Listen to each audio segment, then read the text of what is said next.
Hello అండి, నమస్తే. Welcome back to our channel Telugu kitchen.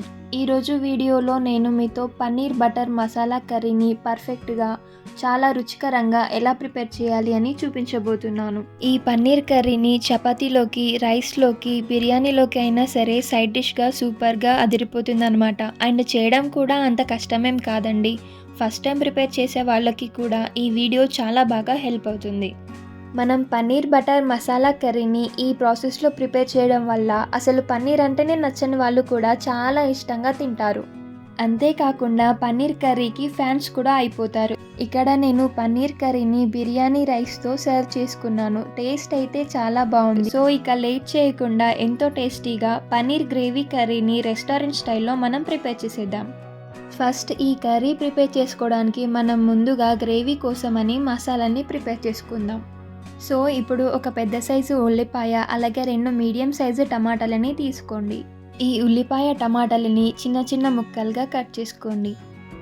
Gravy కోసమని టమాటా ఉల్లిపాయ ముక్కలతో పాటు 4 పచ్చిమిర్చీలు, 10 వెల్లుల్లిలు, అలాగే 4-5 ఎండుమిర్చీలు, వీటన్నిటితో పాటు ఒక 15 వరకు జీడిపప్పులను కూడా తీసుకోండి. ఇలా వీటన్నిటిని కూడా ముందుగానే ప్రిపేర్ చేసి పెట్టుకుంటే మనకు కర్రీ చేసే టైంలో అసలు టెన్షన్ అవ్వదు. ఇప్పుడు కడాయిలోకి కొద్దిగా బటర్ని యాడ్ చేసుకోండి. మనం తీసుకున్న బటర్ అనేది మెల్ట్ అయిపోయిన తర్వాత ఇందులోకి మనం ముందుగానే కట్ చేసి పెట్టుకున్న ఉల్లిపాయ ముక్కలని, టమాటో ముక్కలని, అలాగే పచ్చిమిర్చిలని, పీల్ చేసి పెట్టుకున్న వెల్లుల్లిని వేసుకోండి. ఇదే కడాయిలోకి ఎండుమిర్చి, అలాగే మనం తీసి పెట్టుకున్న జీడిపప్పులను కూడా వేసుకోండి. ఇప్పుడు వీటన్నిటిని కూడా ఒకసారి మంచిగా కలుపుకోండి. మనం ఈ విధంగా వీటన్నిటిని కూడా ఇలా బటర్లో వేయించుకుంటే మనకి పన్నీర్ కర్రీ టేస్ట్ చాలా బాగా కుదురుతుంది. ఇప్పుడు పైనుండి క్యాప్ క్లోజ్ చేసేసుకొని వీటిని ఒక 2 మినిట్స్ పాటు మీడియం హీట్లో ఉంచుకొని కుక్ చేసుకోండి. 2 నిమిషాల తర్వాత ఒకసారి మూత ఓపెన్ చేసేసుకుని మనం ఫ్రై చేసుకున్న వీటన్నిటిని కూడా బాగా కలపండి. వీటన్నిటిని కూడా మనం అడగంటకుండా చూసుకోవాలి. ఇప్పుడు ఇందులోకి కొద్దిగా పసుపుని యాడ్ చేసుకొని మరొకసారి కలిపేసుకోండి. ఈ విధంగా కలుపుకున్న తర్వాత పైనుండి మూతని కవర్ చేసుకుని మీడియం హీట్లో మరొక 5 నిమిషాల పాటు కుక్ చేసుకోండి. మనకు గ్రేవీ అనేది కచ్చాపిచ్చగా కాకుండా స్మూత్గా రావాలి అంటే వీటన్నిటిని కూడా మంచిగా మగ్గనివ్వాలి. 5 నిమిషాల తర్వాత మూత ఓపెన్ చేసి చెక్ చేసి చూడండి. అంటే మనకు టమాటా ముక్కలు, ఉల్లిపాయ ముక్కలు మగ్గినాయో లేదో అని చూడండి. ఇక్కడ వీడియోలో చూసినట్లు అయితే మనం బటర్లో ఫ్రై చేసుకున్న టమాటా ముక్కలు కానీ, ఉల్లిపాయ ముక్కలు కానీ మంచిగా మగ్గిపోయాయి. మనకు గ్రేవీ కోసం ఈ విధంగా మగ్గితే చాలు. ఇప్పుడు వీటిని కాసేపు చల్లారనివ్వాలి. ఇవన్నీ కూడా మంచిగా చల్లారిపోయిన తర్వాత మిక్సర్ జార్లోకి యాడ్ చేసుకొని సాఫ్ట్గా స్మూత్గా గ్రైండ్ చేసుకోవాలి. ఈ విధంగా స్మూత్గా గ్రైండ్ చేసుకుంటే మనకు గ్రేవీ అనేది చాలా బాగా కుదురుతుంది. ఇప్పుడు ఫ్రెష్ పన్నీర్ని తీసుకొని చిన్న చిన్న క్యూబ్స్ లాగా కట్ చేసుకోవాలి. మరీ పెద్ద సైజులో కాకుండా, అలాగని మరీ చిన్న సైజులో కాకుండా మీడియం సైజులో కట్ చేసుకుని పక్కన పెట్టుకోవాలి. ఇప్పుడు ఒక ఫ్రై ప్యాన్ తీసుకొని అందులోకి కొద్దిగా బటర్ని యాడ్ చేసుకోండి. మనం తీసుకున్న బటర్ని పూర్తిగా మెల్ట్ అవ్వనివ్వండి. బటర్ ఇలా పూర్తిగా మెల్ట్ అయిపోయిన తర్వాత ఇందులోకి రెడ్ చిల్లీ పౌడర్ని కొద్దిగా యాడ్ చేసుకొని మిక్స్ చేయండి. బటర్లోకి చిల్లీ పౌడర్ మొత్తం మిక్స్ అయిపోయిన తర్వాత మనం ముందుగానే కట్ చేసి పెట్టుకున్న పన్నీర్ క్యూబ్స్ని యాడ్ చేసుకోండి. ఒక స్పూన్తో ఇలా కలుపుకుంటూ పన్నీర్ క్యూబ్స్ని 2 వైపులా కూడా మంచిగా ఫ్రై చేసుకోవాలి. ఈ పన్నీర్ క్యూబ్స్ని అడగంటనివ్వకుండా మరీ డీప్ ఫ్రై చేయకుండా 2 వైపులా కూడా ఈక్వల్గా మీడియం హీట్లోనే ఉంచుకుని ఫ్రై చేసుకోండి. ఇలా మనం పన్నీర్ క్యూబ్స్ని ముందుగానే ఫ్రై చేసుకోవడం వలన కర్రీ టేస్ట్ అనేది మరింతగా పెరుగుతుంది. ఇప్పుడు ఈ పన్నీర్ క్యూబ్స్ని కాసేపు పక్కన పెట్టి ఒక కడాయిలో 1 ఫుల్ స్పూన్ బటర్ని యాడ్ చేసుకోండి.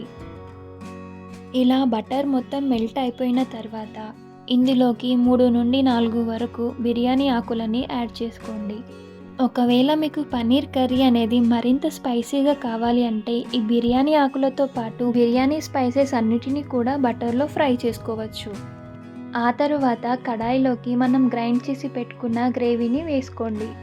గ్రేవీని వేసుకున్న తర్వాత బటర్లో మంచిగా మిక్స్ అయిపోయేలాగా ఒక స్పూన్తో బాగా కలుపుకోండి. ఇప్పుడు ఇందులోకి మిక్సర్ జార్లో మిగిలిపోయిన గ్రేవీ క్వాంటిటీ ఏదైనా ఉంటే అందులోకి కొద్దిగా వాటర్ని యాడ్ చేసుకొని మిక్స్ చేసి వేసుకోండి. ఇప్పుడు ఈ గ్రేవీ అంతా కూడా ఒకసారి బాగా కలుపుకొని ఇందులోకి రుచికి సరిపడా సాల్ట్, అలాగే చిల్లీ పౌడర్ని, కాస్త ధనియాల పొడిని కూడా యాడ్ చేసుకోండి. ఈ మూడింటిని కూడా గ్రేవీతో బాగా మిక్స్ అయిపోయేలాగా కలుపుకోండి. ఇలా గ్రేవీ మొత్తాన్ని కూడా బాగా కలుపుకున్న తర్వాత పైనుండి మూతని కవర్ చేసేసుకొని మీడియం హీట్లో ఒక 5 మినిట్స్ వరకు కుక్ చేసుకోండి. గ్రేవీ 5 మినిట్స్ బాగా కుక్ అయిన తర్వాత ఇందులోకి మనం ముందుగా ఫ్రై చేసి పెట్టుకున్న పన్నీర్ క్యూబ్స్ని యాడ్ చేసుకోవాలి.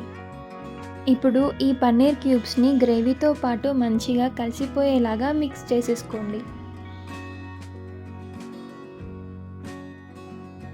ఆ తరువాత ఇందులోకి ఒక చిన్న బటర్ క్యూబ్ని వేసుకోండి.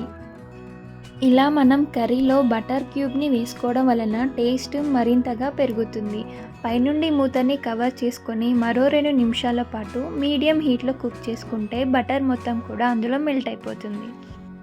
ఇప్పుడు పన్నీర్ కర్రీలోకి మంచి స్మెల్ అండ్ ఫ్లేవర్ కోసం పన్నీర్ మసాలాని, అలాగే చిన్నగా సన్నగా కట్ చేసి పెట్టుకున్న కొత్తిమీరని కూడా యాడ్ చేసుకుని పైనుండి మూత పెట్టేసి లో హీట్లో ఒక 2 మినిట్స్ పాటు కుక్ చేసుకున్నారు అని అంటే ఎంతో టేస్టీగా సూపర్గా ఉండే paneer butter masala curry restaurant స్టైల్లో లాగా ఇప్పుడు మన ఇంట్లోనే ప్రిపేర్ అయిపోయింది. మనం ఈ విధంగా పన్నీర్ కర్రీని ప్రిపేర్ చేసి పెట్టామంటే ఎవరైనా సరే 1కి 2 ముద్దలు ఎక్కువగా తినాల్సిందే. మీరు కూడా పన్నీర్ బటర్ మసాలా కర్రీని ఓసారి ఈ విధంగా ప్రిపేర్ చేసి చూడండి. అలాగే ట్రై చేసిన తర్వాత టేస్ట్ ఎలా వచ్చింది అనేది కామెంట్స్లో నాతో షేర్ చేసుకోండి.